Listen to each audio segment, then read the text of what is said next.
अगर ये बात कही जाए कि इस वक्त हम अपनी बका की जंग लड़ रहे हैं, पाकिस्तान अपनी बका की जंग लड़ रहा है, तो गलत नहीं होगी। क्योंकि पहले तो बात सिर्फ इकोनॉमी पे होती थी, लेकिन अब उसी के साथ दहशतगर्दी उस उरूज पर पहुंच चुकी है कि जहां पर सभी पूरी दुनिया अब जानती है कि 100 से ज्यादा लोग जो हैं वो शहीद हो चुके हैं, अपनी जान दे चुके हैं, उनकी जान ली जा चुकी है।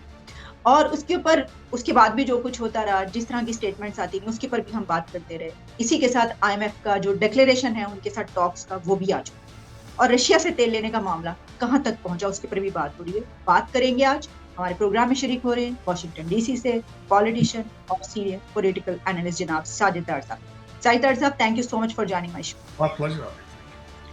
साजिद साहब, जिस तरह मैंने कहा कि पहले तो इकोनॉमी के पे ही सारी नजर थी और हमने कहा कि चलें इस मुश्किल से निकलने के लिए कोशिशें की जा रही, हो सकता है निकल जाए, लेकिन ये तो मतलब सूरत हाल ये कहां पर पहुंची, अब कहां से स्टार्ट करेंगे, कहां से इस दास्तान का आगाज कहां से करें और कहां पे इख्तिताम करें सर? आलिया, जो मुझे तशवीश है इस वक्त, तो ना सिर्फ मुझे तशवीश है बल्कि पूरी दुनिया को तशवीश होनी चाहिए कि अभी तक आपके किसी स्टेक होल्डर ने, चाहे एस्टेब्लिशमेंट हो, चाहे कोई वो ये सो कॉल्ड जो पॉलिटिशियन हो, किसी ने अभी तक कौम को या दुनिया को उनके सामने कोई रोड मैप नहीं रखा कि हम इन हालात से निकलेंगे किस तरह और कब निकलेंगे। ये एक बहुत बड़ी एक खतरनाक एलिमेंट है। और जिस तरीके के बयानात आ रहे हैं, कोई मिच्योर बयान नहीं आ रहा। मैं जिस तरह अभी हम बात कर रहे थे कि घबराहट लगती है, लेकिन कोई उसमें से ये नजर नहीं आता कि who will take them out of these crises, कौन लीड करेगा, यहां से निकालेगा कौन। बल्कि उसमें या तो दो चीजें समझी जाती हैं इस वक्त, इशारे दो ही निकलते हैं। जो खामोशी है पाकिस्तान के अंदर से, कुछ भी आवाज नहीं निकलती कि आईएमएफ वाले चले जाएंगे, टैक्सेस बढ़ा दिए जाएंगे, उसके बाद क्या होगा भाई। ये दहशतगर्दी आपने पहली दफा नहीं देखी। आपके पहले हर चौक के अंदर इस तरह के ब्लास्ट हुए हैं, लेकिन ये किस तरह रोकेंगे आप, कहां जाएंगे। ये कोई आपने अभी तक कौमी एक डायरेक्शन नहीं डिसाइड की है, कोई रोड मैप नहीं बनाया है कि आप इंपोर्ट को किस तरह कंट्रोल करेंगे, आप एक्सपोर्ट किस तरह इंक्रीज करेंगे, आप इंटरनेशनल इन्वेस्टमेंट किस तरह लेकर आएंगे, आप क्या किस तरीके से चलेंगे, आप क्या क्या होगा। आप सिर्फ और सिर्फ इंटरेस्ट किस चीज पे है कि लूट मार किस तरह करनी है। देखिए ना, इस्लामाबाद अगर इमरान खान का देखा जाए, इस्लामाबाद को फतह करने के पीछे उनके क्या अवावल है, क्या उनके 3.5 साल की परफॉर्मेंस अगर देखी जाए तो जीरो। अगर मैं यहाँ पे ये बात कराना चाहूंगा आपको, याद आईएमएफ के हवाले से कि 2019 में भी उन्होंने $6 बिलियन लिया था आईएमएफ से, जिसमें एक ईंट भी नहीं लगी पाकिस्तान में। मुझे कोई सिग्निफिकेंट प्रोजेक्ट बता दें जो इमरान खान ने किया हो, जिसकी मिसाल दी जा सकती हो, देखें जी ये दूध की नहरें बना कर गए। ये कोई मेरा मकसद। और दूसरा, आईएमएफ जो मेरी नजर में लग रहा है, इसके बाद होगा क्या, क्योंकि आपके पास किसी ने भी रोड मैप नहीं रखा है कि एग्रीकल्चर कंट्री है तो हाउसिंग सोसाइटियां किस तरह कंट्रोल करनी है, यहां पे एग्रीकल्चर को प्रमोट किस तरह करना है, इंडस्ट्री को किस तरह मोबिलाइज करना है, किस तरह उनको सब्सिडी देनी चाहिए, किस तरह उनको सस्ती बिजली देकर कंपैरेटिव मार्केट प्लेस बनानी चाहिए ताकि एक्सपोर्ट कर सकें, कोई एक्सपोर्ट इंसेंटिव किस तरह दिए जाएंगे, कोई मुस्तकबिल क्या है पाकिस्तान का, पाकिस्तान की इंडस्ट्री का, हम कहां जा रहे हैं। ये जो आज पेशावर में हुआ है, अगर ये हर चौक हर शहर में दोबारा हुआ, किस तरह रोका जाएगा। मैं दूसरी छोटा सा इसके हवाले से बताना चाहता हूं कि अभी आपके जो डिफेंस मिनिस्टर साहब हैं, ख्वाजा आसिफ साहब, असेंबली में उन्होंने तकरीर फरमाई है कि इस वक्त पाकिस्तान में 5 मिलियन अफगानी जो है दंदनाते फिर रहे हैं। फिर वो एज ए डिफेंस मिनिस्टर साहब उन्होंने कहा 1.5 साल और 1.5 साल के अंदर 4.5 लाख अफगानियों ने बॉर्डर क्रॉस करके पाकिस्तान में है। आज किसी के पास कोई डाटा नहीं मौजूद कि वो कहां है। आपके पास ईरान का मॉडल मौजूद था कि उन्होंने उनको खास अपने मुल्क के खास हदूद अरबे के अंदर रखा था। उन्होंने उनको परमिशन नहीं दी थी, उन्होंने उनको सर्टिफिकेट नहीं दिया था कि सारे ईरान में फैल जाओ जाके। लेकिन आप, क्योंकि आपके इंटरेस्ट ही नहीं पाकिस्तान को इस वक्त रूल करने वाले, लूटने वाले, छोटे से छोटा लेकर बड़े से बड़ा लेकर हर एक के दिमाग में लंदन और दुबई जो है वो छाया था। वो चाहते, हर बंदा ये चाहता है कि मैं लूटूं और भागूं कैसे। बल्कि साई साहब, अभी आप बता रहे थे कि वो जो केपीके के हैं, उन्होंने क्या बयान दिया? उन्होंने बयान ये दिया है आजम साहब ने, मैं अब सरप्राइज, उन्होंने कहा जी पेशावर का धमाका अल्लाह की मर्जी थी, अब क्या किया जा सकता है, इस पूरे रीजन के हालात ही ऐसे। ये अफगानिस्तान और ये हमारे एरिया के हालात। और हालात उन्होंने इसलिए किया है कि सबको पता है कि इस वक्त यहां तक खबरें आ रही हैं कि टीटीपी जो है सूबा सरहद के अंदर सरकारी ठेकों के ऊपर भी 8% कमीशन ले रहे हैं और रसीद देकर जाते हैं अपनी। और यहां तक रसीद देके जाते हैं, यहां तक इंफॉर्मेशन है जो पीटीआई के पिछले चीफ मिनिस्टर साहब हैं वो खुद भत्ता देते रहे हैं। अगर यहां तक बातें आ चुकी हैं, और वो चाहते थे ना कि क्योंकि पिछली पीटीआई गवर्नमेंट तो चाहती थी, उनके नेगोशिएट कर रहे थे कि इनको रिहैबिलिटेट करना है। हमारे अमीरुल मोमिनीन साहब तो फरमा चुके हैं कि 40,000 से 65,000 लोगों को लाके रिहैबिलिटेट करना था, तो वो आ गया, रिहैबिलिटेट हो गया ना, वो भत्ता भी ले रहे हैं, तो आपके घरों में घुस के मार भी रहे हैं आपको। आपके आज पुलिस भी डिमोरलाइज्ड है, और जब पुलिस ही डिमोरलाइज है तो फिर लोगों की हालत क्या होगी? जरा सोचें कि ये कितना सीवियर हादसा हुआ है पेशावर के अंदर, और किसी अभी तक कोई सीरियस नहीं ले रहा इसको, अभी तक कोई सीरियस नहीं ले रहा। इस वक्त भी आपका सारा मीडिया, आप मुझे एक आखिरी मिनट दीजिएगा, अभी तक आपका सारा मीडिया, सारा पाकिस्तान फवाद चौधरी के ऊपर सारी तवज्जो है, सारे कवरेज उनको दी जा रही, उनको और उनकी मिसेज। ये आपके हालात हैं। दूसरी तवज्जो है कि सारा दिन जो वो हुक्म हमारे अमीरुल मोमिनीन दे देते हैं, तो कैमरे सारा दिन आपके जो चैनलों की गाड़ियां वो लेके फिरती रहती हैं कि वो खवातीन की कहां से खींचें, लिबर्टी चौक जाएं या कहां कवरेज दें। पता नहीं कि लोगों के मॉरल इखलाकियात किधर चले गए। 100 बंदा, मैं एक मिनट सोचता हूँ, 100 बंदा आज कहते हैं जी, सबसे पहले तो मेरा क्वेश्चन मार्क ये है, 100 बंदा मस्जिद के अंदर जो मरा है वो ये कहते हैं ये भी शहीद है, उधर वो कहते होंगे वो भी शहीद है।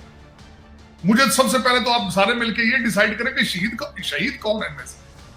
और दूसरा, अगर देखा जाए तो यहाँ पे 150 लोगों के अगर 3-3, 4-4 भी बच्चे हो, 3-3, 4 भी फैमिली मेंबर हो, 1000 बंदा जो है इस वक्त उसके ऊपर इम्पैक्ट है। यतीम हो गया आज, कोई उसका पुरसाने हाल नहीं।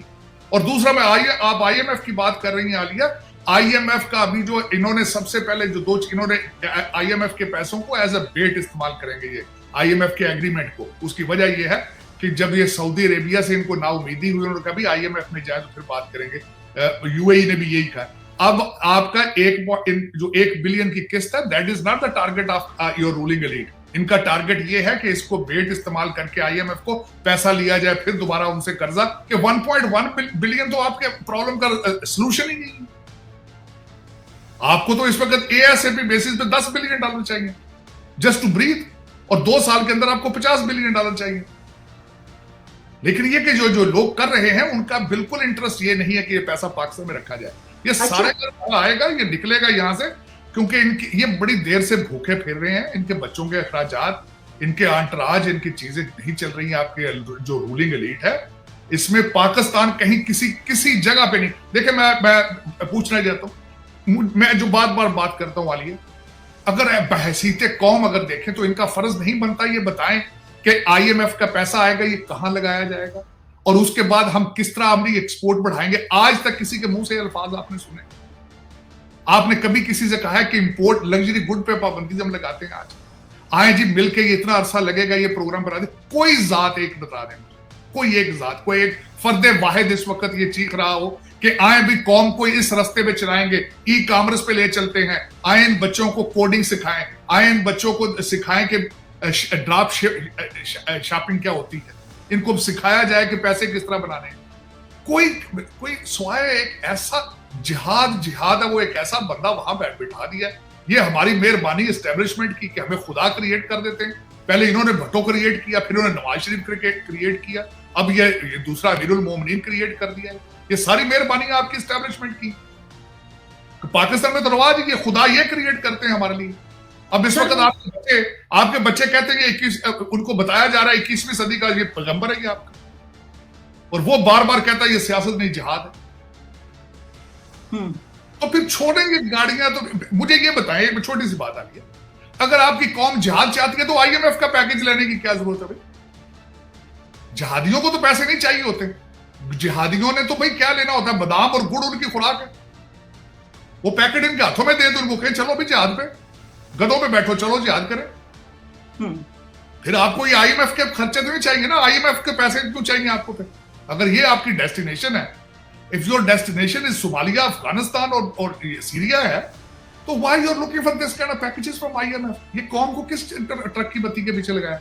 लेकिन सारी साहब आईएमएफ पे जो क्योंकि आप बात करें तो उसके ऊपर मैं कुछ थोड़ा ऐड कर दूं सर। ये डिक्लेरेशन जो आया उसके अंदर तो मुझे कोई ऐसी तफसीलात नहीं मिल रही। उसके अंदर तो ये आ रहा है कि जो आईएमएफ है agreed to allow Pakistan to provide relief to the poor segment of society through the Benazir Income Support Program. But in the same emphasis there was strict financial discipline. और मैंने इससे पहले ही पढ़ा था कि IMF refused कि किसी किस्म की डिस्टॉर्शन हम नहीं ले रहे। आपको जो कहा गया था आपने क्यों नहीं पूरा किया, और पाकिस्तान ने जो है उनसे कहा है कि हमें थोड़ा टाइम दें। प्रॉब्लम ये है कि टाइम तो आप इतने दिन से उनको बुला रहे थे, तो आपने जो उन्होंने जो भी पैरामीटर्स कहे थे उन पर क्यों नहीं अमल किया? तो अब आप कब अमल करेंगे? और उन्होंने तो 7,000 आपको याद होगा, आपने खबर ब्रेक की थी मेरे प्रोग्राम में, 380 बिलियन रुपीस। अब वो कह रहे हैं कि 7,000 बिलियन रुपए के टैक्सेस जो हैं वो लगेंगे। तो इस सिचुएशन में क्या आपको लगता है कि ये हो जाएगा, यानी ये हो जाएगा या वो रिफ्यूज कर देंगे, क्या होगा? नहीं, आप इस वक्त आपके जो मैं बता रहा हूँ ये तैयारी कर रहे थे ना, जब आईएमएफ के आने से पहले तैयारी शुरू की इन्होंने। 35 रुपए पेट्रोल उनके डायलॉग शुरू करने से पहले किया है। 200 बिलियन की समरी उनके आने से पहले तैयार कर ली थी, क्योंकि वो इतबार ही नहीं कर रहे थे। मैंने आपको शायद आपके सेगमेंट में पहले कहा था कि आईएमएफ की रिजर्वेशंस क्या है। वो कहते हैं कि साल के अंदर 3 आपके फाइनेंस मिनिस्टर चेंज हुए, तीनों की आइडियोलॉजी डिफरेंट थी हर एक से। वो एक जो बनता है वो पिछले को आगे सुपरसीड कर देता है। वो परेशान थे, ये कौन सी बनाना रिपब्लिक से हम डील कर रहे हैं कि हर दूसरे महीने फाइनेंस मिनिस्टर चेंज हो जाता है। और कई इस तरह के रिजर्वेशन थे। जाती दफा हमारे मीरुल मोमिनीन साहब जाके जो 10-10 रुपए के जो इन्होंने प्राइस नीचे लेकर आए थे और सारे आईएमएफ की धज्जियां उड़ा गए थे, और फिर बल्कि उसको छोड़े, उसके बाद जाने के बाद भी वो झगड़ा साहब और जो लगारी साहब को जो मैसेज दे रहे थे शौकत तरीन साहब कि आप डायरेक्ट बातें करें आईएमएफ अहम चीजें, तो ये सारे घड़े तो खुद खोदे हुए हैं।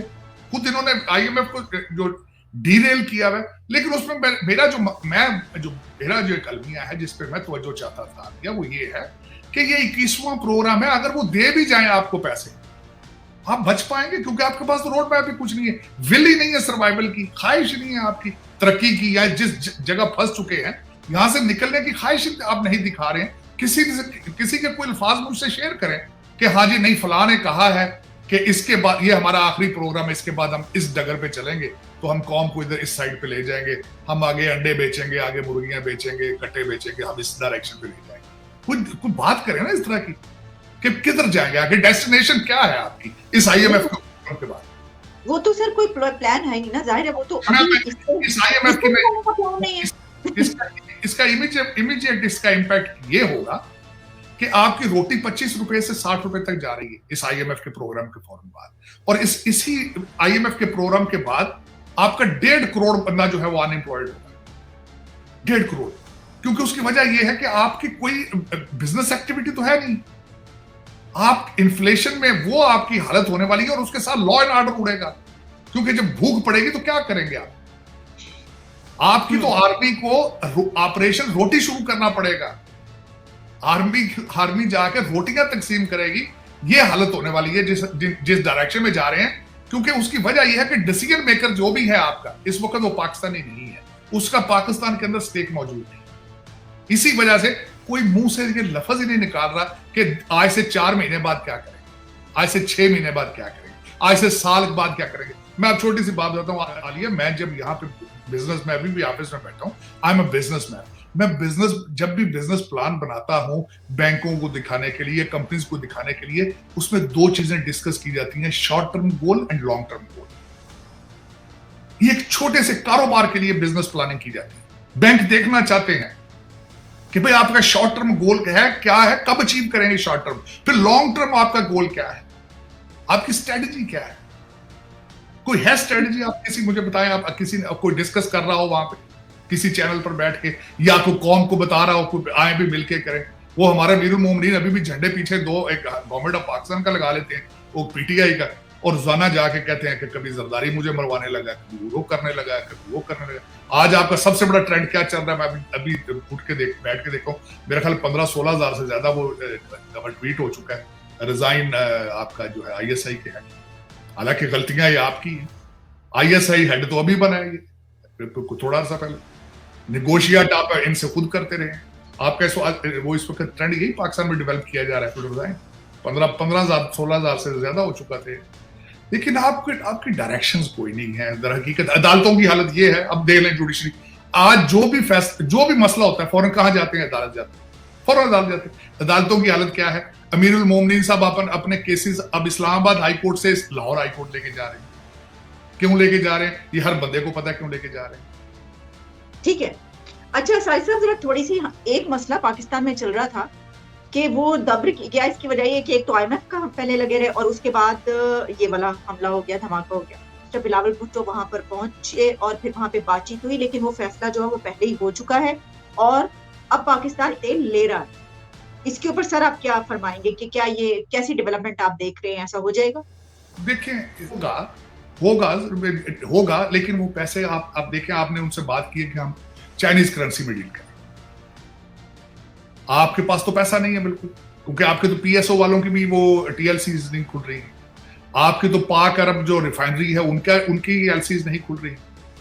तो फिर उसकी आपका जो उनके साथ एग्रीमेंट, अंडरस्टैंडिंग डेवलप हो रही है कि चाइनीज करेंसी में पैसे दिए जाएंगे, हमारे डैडी हमें रेस्क्यू करेंगे चाइना, वो जो तेल हम आपसे लेंगे तो वो पैसे देंगे। अब वो देते हैं नहीं देते, ये एक चीज हवा के अंदर है। लेकिन इस वक्त एक माहौल क्रिएट किया जा रहा है कि मार्च के बाद रशिया जो है तेल देना शुरू कर देगा। अच्छा, ये जो कुछ भी हो रहा है इस वजह से हो रहा है कि एक तो अमेरिका की वीक फॉरेन पॉलिसी, इसमें कोई शक नहीं। दुनिया का बैलेंस खराब है, यूक्रेन रशिया वार वो भी अमेरिका का है, अमेरिका जिस तरीके से सारा कुछ है। लेकिन और दूसरा, पाकिस्तान के ये हालात भी अमेरिका की वीक फॉरेन पॉलिसी की वजह से। अगर रिपब्लिकन प्रेसिडेंट होता तो अब तक कुछ ना कुछ पाकिस्तान की मदद थोड़ी बहुत कर देता, इतने हालात खराब होते। दूसरी मैं सबसे की बात आपको बताने लगा हूं, पाकिस्तान के पतले हालात इतने हो चुके हैं, उसकी वजह है वॉशिंगटन DC में जो हमारी भारतीय लॉबी है बहुत स्ट्रांग है, वर्ल्ड बैंक IMF के अंदर बहुत स्ट्रांग है, और इस वक्त की जो व्हाइट हाउस है उसके अंदर बहुत स्ट्रांग। तो वो ये स्टॉपेज है, one of the big stoppage, कि they are so strong here. और मैं मुसलसल चीखता रहा हूं पिछले 10 साल से, 7 साल से, कि खुदारा इस पे तवज्जो दें, खुदारा इस पे तवज्जो दें। लेकिन हमारे ना वॉशिंगटन DC में, दुख के साथ कहूंगा कि एक लॉबी फर्म हायर की हमारे मिस्टर हैंडसम ने, लेकिन अपने नहीं, अपनी पर्सनैलिटी को प्रमोट करने के लिए। आज तक किसी ने कोई लॉबी हायर नहीं की वॉशिंगटन DC में जो पाकिस्तान को प्रमोट करने के लिए। और पाकिस्तानी डायस्पोरा की हालत ये है कि क्योंकि उसकी वजह ये, डायस्पोरा की हालत क्या होगी मैं बताता हूँ आपको। मुझे अक्सर पूछा जाता है कि यार पाकिस्तानी डायस्पोरा इतना स्ट्रॉन्ग क्यों नहीं है वर्सेस इंडियन डायस्पोरा। हमारे इंस्टीट्यूशंस की हालत क्या है पाकिस्तान के अंदर, हमारी डिग्रियों की वैल्यू क्या है, आपके हर बंदे को ट्वीट उर्दू में क्यों करना पड़ता है। तो वहां जब फैक्ट्री, हम वहीं की प्रोडक्ट है ना, उन्हीं फैक्ट्रियों की प्रोडक्ट है, उन्हीं यूनिवर्सिटीज की। तो अब वहां से पहले तो तालीम याफ्ता लोग यहाँ आए ही नहीं है, भूख से। हमारा तो एक ट्रेंड है पाकिस्तान के अंदर कि जब भूख से मरते हैं फिर निकलते हैं, पहले वो मिडल ईस्ट जाते हैं, फिर मिडल ईस्ट से जॉब चली जाए तो अमेरिका कनाडा आ जाते हैं। तो फिर वो डायस्पोरा से कम्पीट किस तरह करेंगे? डिग्रियां तो लेके आए नहीं, तो जो टूटी फूटी डिग्रियां लेके अभी आए भी हैं तो we are not competitive here, period. तो हमारा दर है। और दूसरा सबसे बड़ी बात यह कि भारतीय गवर्नमेंट बड़ी बस इंटरेस्टेड थी कि उनका डायस्पोरा, एक तो मैंने पिछले दिनों में बात की थी, वो जहां जाते हैं डिग्रियां लेकर जाते हैं पूरी दुनिया के अंदर। हम आते हैं भूख की वजह से आते हैं और कोठियां बनाने आते हैं, हमारी डेस्टिनेशन कुछ और है, हमारा माइंडसेट कुछ और। लेकिन ये कि उस पे, और उस वजह से इस वक्त हम वॉशिंगटन DC में भी सही परफॉर्म नहीं कर रहे हैं बिल्कुल, और यूके के अंदर भी हम सही परफॉर्म नहीं कर रहे हैं अनफॉर्चुनेटली। मैं अपने डायस्पोरा से खुश नहीं हूं। मैंने आपको बताया था कि इतने ज्यादा है यहाँ पे पाकिस्तानी जिसकी हद नहीं है। न्यूयॉर्क के अंदर सबसे ज्यादा है, एक पाकिस्तानी काउंसिल मैन तक वहां पे मौजूद नहीं। अब तो बांग्लादेशी लोग जो है इलेक्शन जीत कर आगे आना शुरू हो चुके हैं। एक सिंगल कांग्रेसमैन नहीं है पाकिस्तानी डिसेंट का। और यहाँ पे बातें करें तो वो कहते हैं जी मेरा व्हाइट हाउस मैं जाता हूँ तो निकल आता हूँ, लेकिन बाहर गेट पे बैठ के आ जाते होंगे ना। अच्छा साथी, एक आखिरी सवाल मेरा आपसे होगा, ये क्योंकि हम बात कर रहे हैं ना, तो जो स्टेटमेंट्स आ रही हैं उसके ऊपर भी बात की हमने। जैसे कि अब जो KPK के मिनिस्टर साहब ये फरमा रहे हैं कि ये पूरा रीजन में ऐसा हो रहा है, तो यहाँ पे ऐसा हो गया, कौन से रीजन में ऐसा हो रहा है? हमारे हमसाया कंट्रीज तो इतने तरक्की करते हुए नजर आ रहे हैं, बांग्लादेश और इंडिया को आप देख लें। आप सिर्फ मिसाल लेंगे तो अफगानिस्तान की ही लेंगे। अच्छा, इसी के साथ आर्मी चीफ की तरफ से भी स्टेटमेंट आई, उसके ऊपर एक इजलास हुआ है कोर कमांडर्स का, मेरा ख्याल है जो हुई है, मीटिंग हुई है, जिसमें जो है ये कहा गया है ISPR के मुताबिक जो है उनकी इजाजत में कोर कमांडर्स की कॉन्फ्रेंस हुई। फिर ये कहा गया कि गैर इखलाकी और बुज़दिलाना कार्रवाइयां कौम के अज़्म को मुतज़लज़ल नहीं कर सकती। सर गैर इखलाकी या बहुत ही एक जाबिराना किस्म की कार्रवाई हुई। मैं कहता हूँ ब्रूटल है। आपकी सॉवरेंटी के ऊपर अटैक है, आपकी लॉ एनफोर्समेंट के ऊपर अटैक है, तो सिर्फ गैर इखलाकी। आपने मुआशरत के बारे में बात की, मैं सुबह आज परेशान था। सेम डीएनए, फरवरी 1 को आपके भारत का बजट आ रहा है, सेम डीएनए। ग्रोथ की उनकी ग्रोथ क्या चल रही है? 6.1% फिजिकल ग्रोथ है इस साल, और अगले साल के लिए मेरे ख्याल 6.8%। ये आईएमएफ ने प्रोजेक्ट की। 5.1% चाइना की ग्रोथ। आपका सेम डीएनए के लोग हैं, आप खाने भी वही खाते हैं, गाने भी वही सुनते हैं। पता नहीं क्या बात है कि किधर पाकिस्तान बनाने वाले तो बंगाली थे भाई। पाकिस्तान की मूवमेंट तो बंगाल से शुरू हुई थी। जब 1947 में पाकिस्तान बनाया तो 2 साल के बाद आपने उनके साथ जान छुड़ाने की कोशिश कर रहे थे। देखिए पाकिस्तान की आबादी से ज्यादा बांग्लादेश की आबादी थी। सीटें मुजीबुर रहमान की ज्यादा थी। ये ड्रामा उस वक्त भी यही हो रहा था, आज भी ड्रामा यही हो रहा है। लूट मार कहते उधर तुम इधर हम। इस सिलसिले में मैं एक पोस्ट देख रही थी, आपको पता है ना सोशल मीडिया पर पोस्ट है, तो उन्होंने कहा कि ये फॉल ऑफ ढाका नहीं, rise of Dhaka, rise of Bangladesh. बिल्कुल, नो क्वेश्चन अबाउट। 33 बिलियन उनके इस वक्त फॉरेन रिजर्व है, $33 बिलियन इस वक्त बांग्लादेश में। $33 बिलियन। आप अंदाजा लगा। और आप हमेशा ये कहते रहे कि ये भूखे नंगे हमारे गले को पड़ेंगे। आप शुरू से उनका मजाक उड़ाते थे, शुरू से उनका। और वहां एक क्लर्क भी होता था तो यहां से जाता था, मैं जानता हूं अभी तक। आपने वहां भी, मैंने अगले दिन एक हिस्ट्री की बुक पढ़ रहा था, तो ब्यूरोक्रेसी ज्यादातर बांग्लादेश के अंदर हिंदू थी। तो जब 1947 हो तो ब्यूरोक्रेसी सारे पढ़े लिखे हिंदू वहां से चले गए, तो वहां पे क्लर्क भी जाता था तो पाकिस्तान से जाता।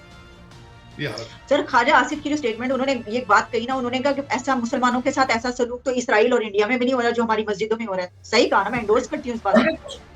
100% ख्वाजा साहब की बात से, स्टेटमेंट से एग्री करूंगा। अमेरिका के अंदर इस्लाम सेफ है, अमेरिका के अंदर मुसलमान सेफ है।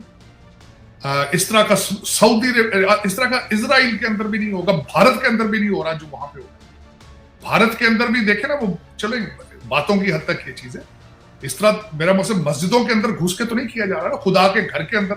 सबसे बड़ा अफसोस, सबसे बड़ा तो इसका नुकसान ये होगा, अब लोग नमाज पढ़ने नहीं जाएंगे मस्जिद में, डर ये सर्व कर रहे हैं। और दूसरा मैं जो बात आपसे करने वाला था कि 30 लाख इस वक्त 30,000 मदरसे हैं इस वक्त पाकिस्तान के, और पूछा जाए तो कि बात पाकिस्तान क्यों नीचे जा रहा है, कहते हैं इस्लाम से दूरी है।